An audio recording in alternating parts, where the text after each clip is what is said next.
Hola a todos, ¿cómo están? Bienvenidos a una nueva clase. En esta ocasión vamos a ver la primera clase de un total de tres de este tema que es directivas del preprocesador. Antes de meternos de lleno con el tema de la clase de hoy, les voy a pedir un poquito de paciencia para que comentemos un poco, tampoco vamos a ahondar tan profundamente, pero para que tengan una idea de cómo es el proceso de construcción de un archivo ejecutable. Cómo es que nuestro código fuente, ese archivo .c que hemos escrito en un editor de texto, se convierte finalmente en un archivo ejecutable, el archivo que ejecuta el sistema operativo corriendo nuestro programa. Como ya saben, previamente a ejecutar el programa que estamos escribiendo debemos compilarlo. Sin embargo, la compilación es solo uno de los varios procesos que se llevan a cabo previo a obtener el archivo ejecutable. En la etapa de compilación es la etapa en la cual se analiza la sintaxis de nuestro código y en la cual se generan, en caso de que los hubiese, los warnings y los errores. Una vez que la compilación de nuestro programa es exitosa, es decir, que no han ocurrido más errores que corregir, nuestro programa se transcribe a código de máquina. Es decir, se genera un archivo de extensión .o que puede ser comprendido por nuestro sistema operativo.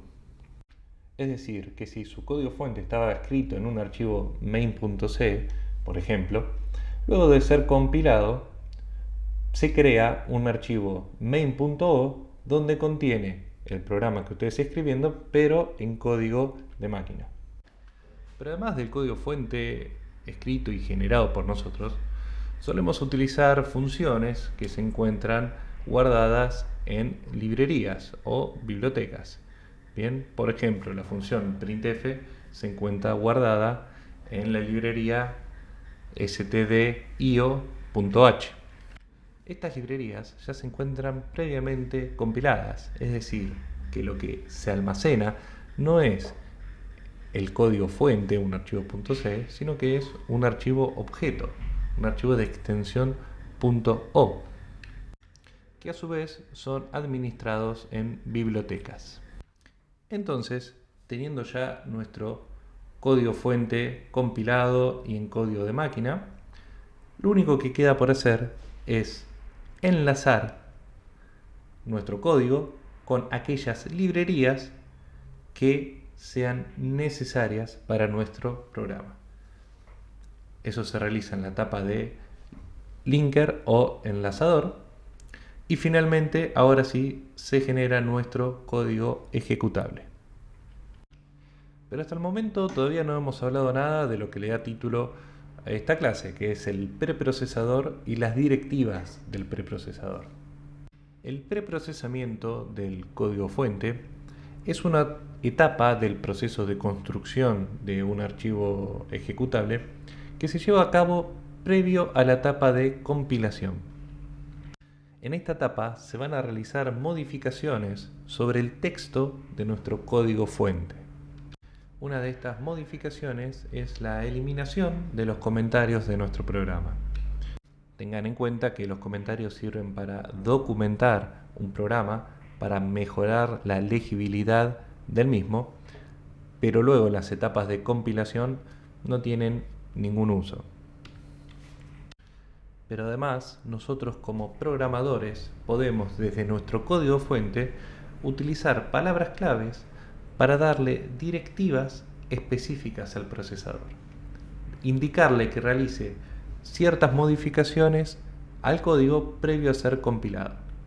Esas directivas del preprocesador son palabras claves que comienzan siempre con el carácter numeral.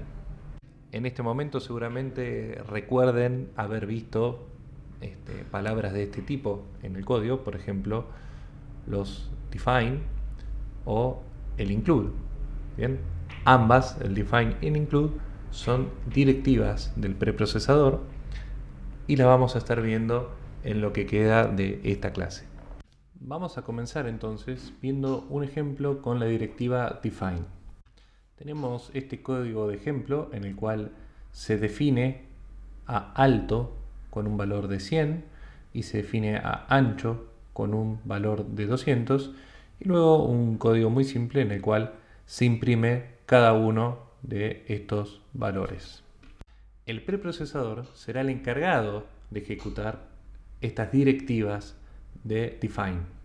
La manera en la que el preprocesador resuelve la directiva define se parece un poco a la función buscar y reemplazar que tienen los editores de texto.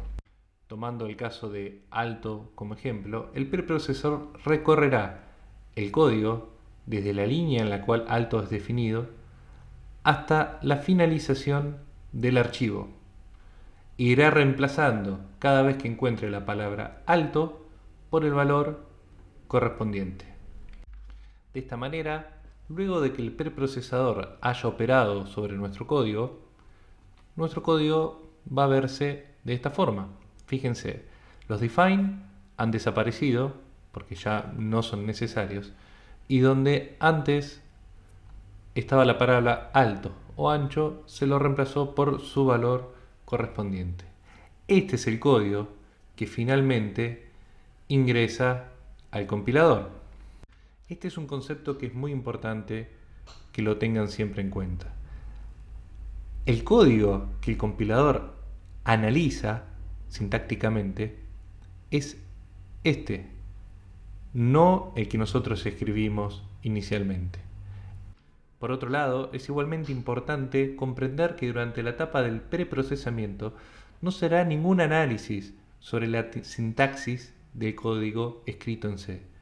El preprocesador, su función se reduce simplemente a analizar las directivas que a él le corresponden. El preprocesador ve nuestro código fuente como un texto plano con ciertas directivas. Conceptos como variables o funciones todavía no existen en esta etapa, recién van a existir en la etapa de compilación. Pero como todo en la programación es comprobable, vamos a realizar un ejemplo y a observar cómo funciona realmente el preprocesador, cómo transforma a nuestro código y cuál es el código que finalmente llega a la instancia de compilación.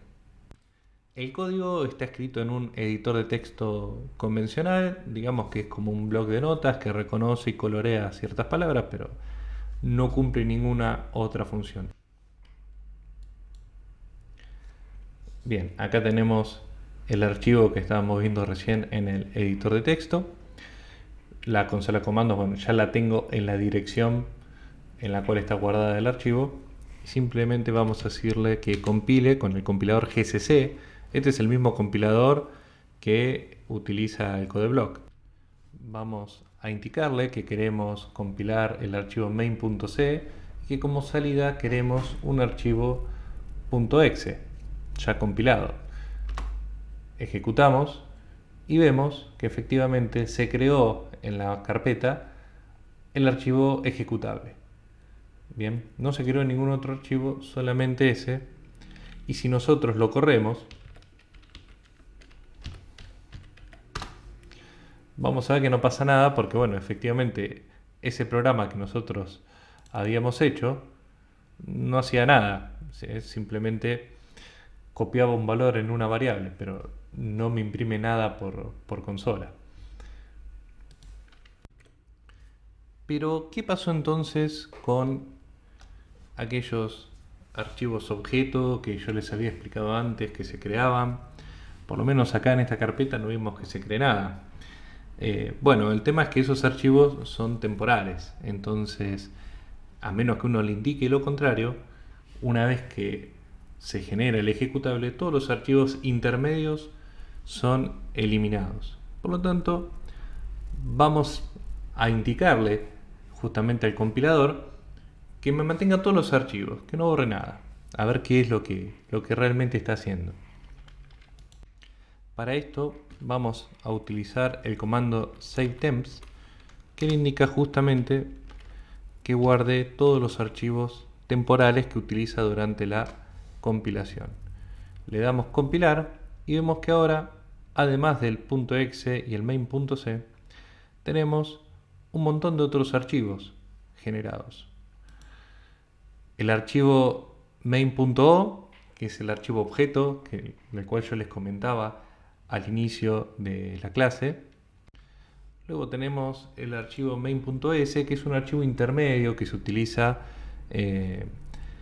entre la compilación y la generación del archivo objeto, donde se transcribe el código a assembler. Y tenemos otro archivo más que es el main.i. El archivo main.i es el archivo intermedio que se genera entre el proceso del preprocesador y la compilación. Si volvemos a la presentación que vimos al comienzo de nuestra clase, podríamos indicar que el archivo .i es el archivo de salida del preprocesador y de entrada del compilador. Bien, o sea que el archivo .i se genera y se utiliza en esta parte del proceso. Bueno, entonces vamos a inspeccionar este archivo main.i a ver qué es lo que contiene. Acá lo vamos a comparar con el archivo original. Vemos que nuestro código se encuentra en estas líneas. Fíjense cómo ha desaparecido el define. También ha desaparecido el comentario, que estaría en este caso en la línea 9. Y como mi número ha sido reemplazado por el valor 10. Un ejemplo interesante que podríamos hacer es ¿qué ocurre si acá en vez de poner un valor válido, como por ejemplo un número, pongo algo inválido, algo que el compilador debería detectar como un error, ¿no? Porque un guión bajo en C no es nada, ¿no? Ni siquiera es un carácter. Recuerden que si yo quisiera que esto fuese un carácter, lo tengo que poner entre comillas simple. Un guión bajo es un carácter no reconocido por el C. Entonces vamos a compilar esta nueva versión del ejemplo que tenemos, a ver qué es lo que sucede. Lo compilo exactamente igual que antes. Y bueno, efectivamente, el compilador encuentra un error. Me dice que el guión bajo no está declarado. Esto, si ustedes lo corrieran en el codeblock, verían el mismo mensaje. Pero fíjense en qué línea encuentra el error. Lo encuentra en la línea 6.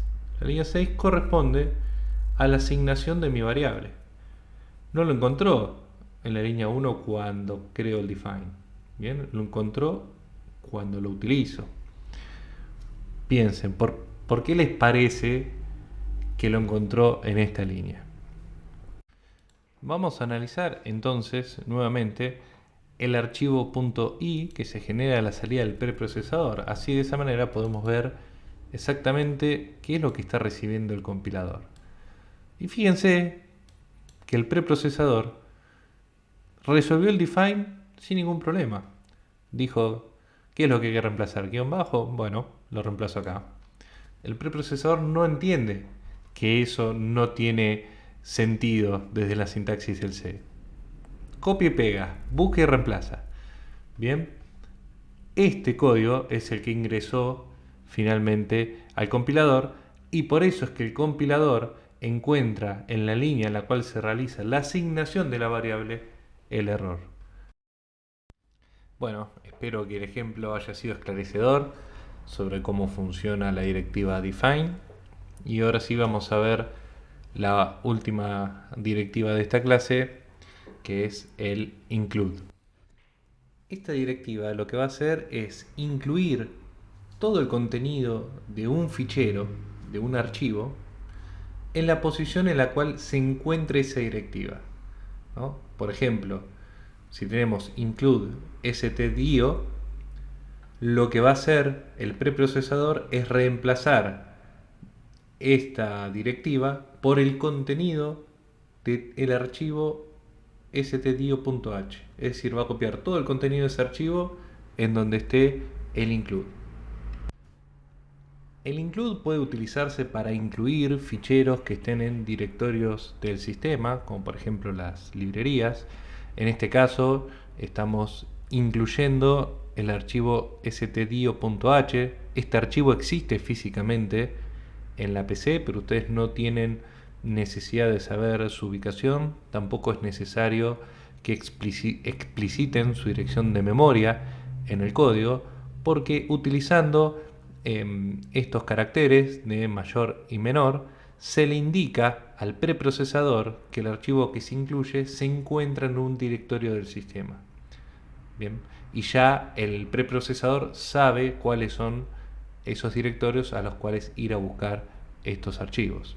También se puede utilizar para incluir archivos que estén en el directorio de compilación, es decir, en la carpeta en la cual tengo mi código fuente o mi archivo main. Se le indica esto al preprocesador utilizando comillas dobles. Esto lo van a utilizar siempre que estén incluyendo archivos propios. Entonces, ¿cómo va a operar el preprocesador con estas directivas? Como bien dijimos antes, va a borrar los comentarios y va a pegar todo el código que haya dentro de este archivo funciones.h en donde tengo la directiva include correspondiente. Es decir, esta línea de código la va a pegar aquí arriba, quedándome un solo archivo de extensión .i, como ya vimos en el ejemplo anterior del define, con la cabecera de la función y el código del main. Pero nuevamente vamos a comprobar que el preprocesador esté funcionando realmente de esta forma con un ejemplo práctico. Para este ejemplo vamos a utilizar este programa que simplemente eleva un número al cuadrado. Para eso creé dos archivos, uno función.c y otro función.h. En función.c está la función que creé para que realice el cuadrado de un número. Recibe como argumento dicho número y lo multiplica por sí mismo y retorna ese resultado. Recibe un entero y retorna un entero. Por otro lado tenemos el archivo función.h, donde simplemente está el header, la cabecera de esta función. Por último vamos a ver el archivo main.c, donde utilizamos esta variable. Yo aquí reutilicé el ejemplo anterior, en el cual definíamos a mi número con un valor y ese valor lo cargábamos en una variable. Ahora lo que vamos a hacer es esa variable enviársela como argumento a la función cuadrado e imprimir el valor devuelto. Vamos a compilar entonces este programa. Como en este caso voy a compilar dos archivos .c, main.c y función.c, tengo que incluirlos uno a continuación del otro. Bien, esto se utiliza en el code block o cualquier otro IDE, automáticamente todos aquellos archivos que estén incluidos dentro de su proyecto los va a incorporar en la compilación. Compilamos, corrió sin problema. Vemos que ahora se me generaron más archivos que antes, porque tenemos un archivo objeto para función, lo que era antes función.c, también el archivo assembler para lo que era función.c y el archivo .i, que es la salida del procesador. Bien, es decir, tenemos archivos .i, .o y .s tanto para función.c como para main.c. Vamos a correr el ejecutable como nombre tiene main.exe, y efectivamente corro el programa e imprime mi número es 100, que si vemos cuál debería ser el funcionamiento del programa, corroboramos que es correcto. Mi número es bar, el cuadrado de bar es el cuadrado de 10. Bien, mi número es 100. O sea que, bueno, el programa está funcionando adecuadamente. Entonces, ahora sí vamos a analizar aquellos archivos que exportó, que generó el preprocesador, que son los archivos de extensión .i. Vamos a empezar con el de función. Acá tenemos lo que se generó a partir de el archivo función.c. Si miramos acá a partir de la línea 7 está la función propiamente de la función cuadrado, y más arriba tenemos el header que se incluyó desde función.h. Vamos a analizar entonces qué pasó con el main.i que generó el preprocesador.